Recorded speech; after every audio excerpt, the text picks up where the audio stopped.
Hi Aries, welcome to Amihan Tarot. Ito ay general reading. Pwede ka makarelate, pwede hindi. So kunin mo lang kung ano ang para sa'yo. Remember, ang mga messages na ito from universe ay gabay lamang. Nasa sa iyo yan kung paano mo i-apply sa iyong sitwasyon. At para sa napadaan sa aking channel, please subscribe or hit po ang notification bell. At kung makaka-resonate ka sa reading na ito, please paki-like, paki-comment, at paki-share na rin po. So, Aries, ito ang yung reading for this week, July 20 to July 26, 2026. So, universe, ano ang messages para kay Aries this week? Ang overall energy, Queen of Pentacles. Ang challenge, Two of Pentacles. Opportunity, Four of Cups. Energy from the past, Two of Wands. Present, Three of Wands. In the future, Eight of Swords. Ang advice, Nine of Cups. And then, ang outcome is Nine of Wands.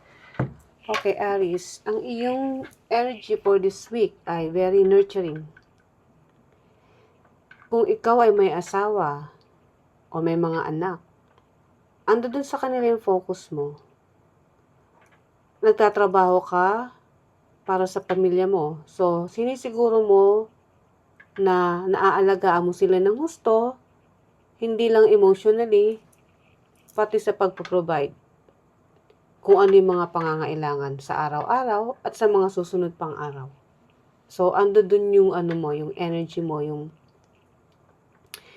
kailangan maibigay mo kung ano yung priorities ng mga mahal mo sa buhay. Okay.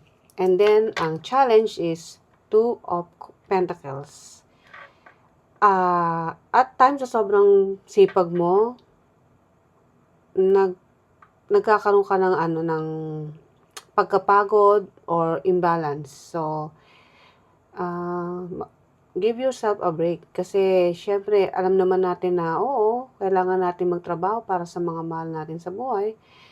But, at the same time, kailangan mo rin ng oras para sa sarili mo. Maglibang-libang ka rin. Pwede kang maglibang at the same time, even though busy ka, kailangan mo rin pagplanuhan kung ano yung dapat mong unahin o yung dapat mong isang tabi muna para magkaroon ng balance. Okay, kaya nagkakaroon ka ng imbalance yan yung challenge mo. And then, ang opportunity mo is Four of Cups. Kung meron may ibinibigay sa'yo na dati mong tinatanggihan, okay, this time or this week, since opportunity mo to, eto na yung time na kung may iaalok sa'yo, let's say boss mo, dati may pinapagawa sa'yo, hindi mo tinatanggap dahil sa tingin mo hindi mo kaya. Or sa tingin mo hindi lang yun yung deserve mo, may mas mataas pa kasi may ina-expect ka na mas kaya mo. Kumbaga isang posisyon na mas magle-level up sa ina-expect mo. So this time kung ano man yung iaalok sa'yo o ibibigay sa'yo ng taong importante sa'yo, let's say, boss mo nga ito, tatanggapin mo. Mapa-project man yan or anything na may kaugnayan sa stability when it comes to money o sa trabaho. And then, ang past energy, Two of Wands. Ito yung mga pangyayari o pagdidesisyon na hindi mo maumpisahan. Pero gustong-gusto mong gawin, ha? Hindi ko alam kung para saan to o kung saan. Pero ando dun pa rin yung focus mo o ando dun yung pa rin yung nakikita mo yung pag-asa o yung possibility na gagawin mo siya. And then, Three of Wands, your present energy. Kung dito gagawin mo, nag-iisip ka, this time, gagawin mo na. Whatever it is. Trabaho, career, anything na sa tingin mo mag-expand ka pa. Kasi Three of Wands is expansion. And ito yung, ang kaugnayan nun is yung inyong stability na pang long term na. And then, ang iyong future energy is Eight of Swords. Sinasabi ng universe, kung ano man tong mga ito, is hinay-hinay lang, huwag masyado mag-overthink. Kasi kaya-kaya mo naman kung ano man yung ibibigay sa'yo o yung mga gagawin mo in the future. And then, ang iyong advice, Nine of Cups. Kailangan mo magkaroon ng confidence sa sarili mo. Kung gusto mo makuha to lahat, mas mag-gain kung ano man yung meron ka na, yung meron ka ng dati pa, at meron ka pa mas gustong ma-achieve, kailangan confident ka. Nasa tingin mo, kayang-kaya mong gawin. See, makikita mo rito yung tao, di ba? Confident siya. Tapos lahat yan is yung success, wish fulfillment. And then, ang outcome is Nine of Wands. Kung ano man to, matapang mo nga harapin yan. Hindi ka magpapatinag. Ando dun yung sipag, yung tiyaga, at magkaroon man ng obstacles, kayang-kaya mong lampasan. Okay, let's clarify, Aries. So, universe, ano po yung mga messages para kay Aries this week? July 20 to July 26, 2026. Okay. Ang Queen of Coins ay kinlarify ng Five of Coins, which is Pentacles. Okay. Aries, alam ko naman na pagdating sa mga mahal mo sa buhay, andun talaga yung pagsusumikap mo, pagbibigay. Para sa kanila, ibibigay mo lahat. Pero hinay-hinay lang. Kasi, yes, ang focus mo is kapirahan. Ando doon, masipag ka. Busy ka para sa pamilya mo, sa future. Pero, alagaan ang health. Kasi kaya nga ito andito yung challenge mo. Minsan, na-overwork kung ano man yung pinofocus mo. So, dito, kailangan mong alagaan yung sarili mo. Pwedeng nagne-nurture ka, ini-nurture mo yung mga pamilya mo, yung mga mahal mo sa buhay, pero bigyan mo rin ng focus yung sarili mo. Dahil, baka magkaroon ka ng issue sa health. Yun yung nakikita ko. Hindi naman seryoso, pero alagaan mo rin yung sarili mo. May mga oras na kailangan din natin pagtuunan yung sarili natin. Okay, and then ang Two of Pentacles, clarified natin yan, ang iyong challenge. Ace of Cups, yeah. Kailangan nga talagang timbangin mo ang sarili mo because Ace of Cups is self-love. Yun yung challenge sa'yo ngayon, yung sarili mo. Kailangan mo mag-enjoy paminsan-minsan. Hindi yung occupied ka sa ibang bagay, lalo-lalo sa trabaho. So, kailangan mo raw ng balance. At sa ngayon, yun yung hirap ka. Challenge mo, yung self-love. Alam mo yung self-love, hindi naman mahirap gawin yan Yung time na pumunta ka lang sa salon o sa magpamasahe ka ng katawan. Pag nakita mong medyo nangangawit yung batok mo, kung nasa opisina ka, magpamasahe ka. Kasi alam mo yung masahe, yung iba tingin nila masahe lang yan. Pero actually may mga ugat ka dyan kumbaga yan doon yung mga, kaya nga may mga reflexology na tinatawag, di ba? Pagka inano mo yung sa katawan mo, nagiging relax. So, isa yun sa way ng self-love. Diba? Para guminhawa yung katawan mo. At the same time, ma-prevent kung ano man yung dapat ma-prevent tulad ng pagkakaroon ng sakit. Hindi seryosong sakit sakit sa katawan. Diba? Na like muscles, ganun. And then, ang iyong opportunity, Four of Cups, kinlarify ng Four of Coins, yeah. Itong inaalok sa'yo, which is dati hindi natanggihan mo, na parang hindi ka kontento kung ano man yung binibigay sa'yo. Since tatanggapin mo yan, kasi ito yung opportunity mo, alam mo, ito yung magdadala sa'yo ng stability. Kaya nga sabi ko sa'yo masipag kang tao, so meron ka, kaya nakakapag-provide ka. Pero gusto mo pa ng mas level up, so makukuha mo yun. Basta tanggapin mo lang kung ano yung sa tingin mo makakatulong sa'yo. Kung may ino-offer sa'yo, tanggapin mo lang. Kung sa tingin mo naman walang mawawala at mas may i-gain ka pa, why not? Kasi nakikita ko yung stability mo rito. Kumbaga, pang long term na material na pakikinabangan mo, hindi lang ikaw, pati pamilya mo.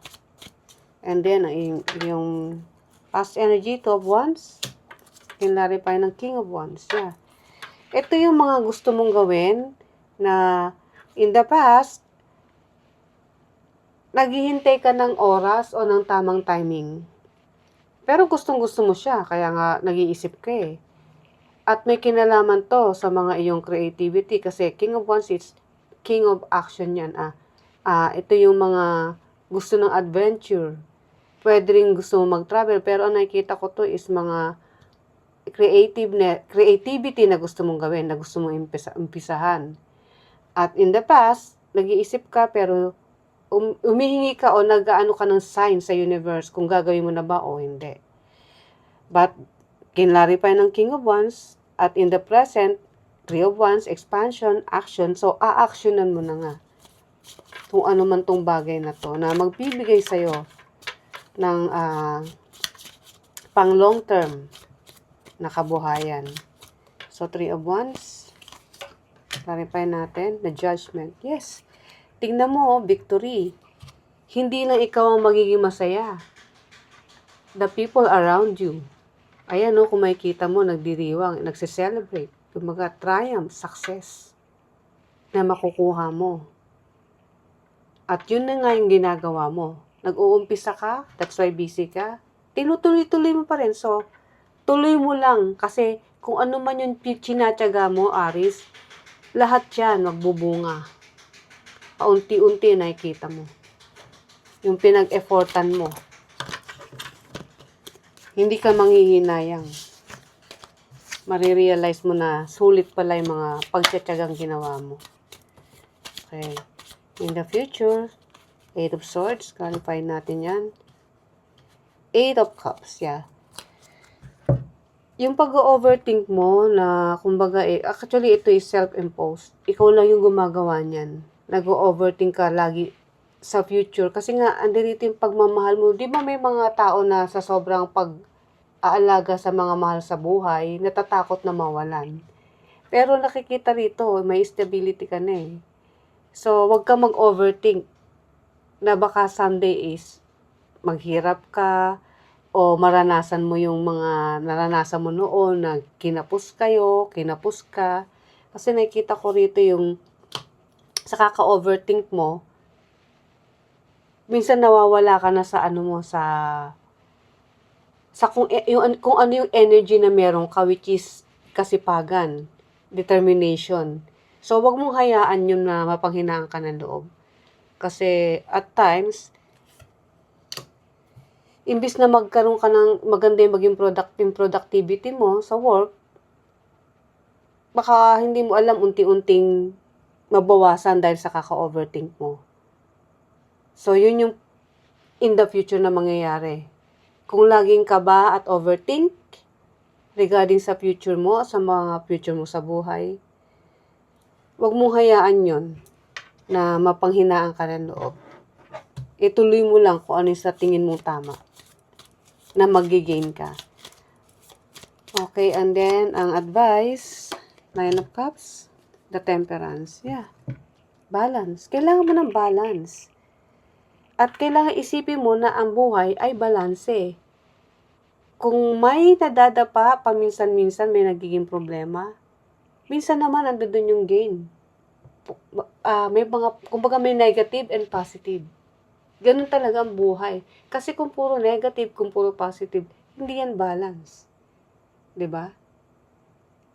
So, yun yung inaano ni universe. Kailangan, tanggapin mo kung merong minor na problema o minor issue, huwag kang panghihinaan agad ng loob. Kasi habang nabubuhay tayo, may kakayanan tayo. Diba? And then, ang outcome, 9 of Wands. 6 of Swords. Yes. 9 of Wands is yung kasipagan mo, yung pag-e-effort mo sa mga bagay na gustong mong makamtan. At yun yung magbibigay sa'yo ng, ng peace of mind. Kung in the future, iniisip mo yung overthinking na yan, na baka mawalan ka o hindi, ang outcome is ito, 6 of Swords. Magkakaroon ka ng kapayapaan, ng peace of mind. Kung tatanggalin mo yung takot. Kasi yung takot nandiyan dyan lagi yan. Pero kung itong paiiralin mo si 9 of Wands, yung tapang, at hindi mo hahayaang mawala yung pinaghirapan mo, ikaw mismo makaka-realize na bakit ko kailangan matakot kung ginagawa ko naman yung tama at nagsusumikap ako. So, yun yung nakikita ko mangyayari. Kung may time na kinakabahan ka, natatakot ka, bigla mo rin babawiin yun na parang, ay, oops, hindi ako kailangan matakot. Kaya ko to. And then, magkakaroon ka ng clarity. Na hindi mo nga dapat ino-overthink ang mga bagay na hindi pa naman nangyayari. At kung mangyayari, why not? Kaya mong harapin yan. Hanggat may buhay, may pag-asa. So, Aries, ang message from universe.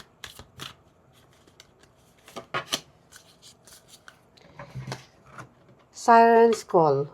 Follow the call of your heart and let its melody guide you to your true purpose. See, kung ano yung gusto mong makarating at determinado kang gawin yun, gawin mo. Kasi kung ando dun yung purpose mo, doon ka pupunta.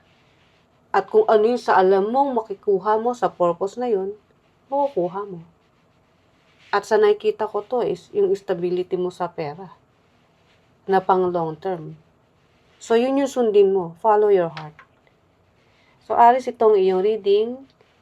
Sana nagustuhan mo. See you ulit sa ating mga susunod na reading. Bye!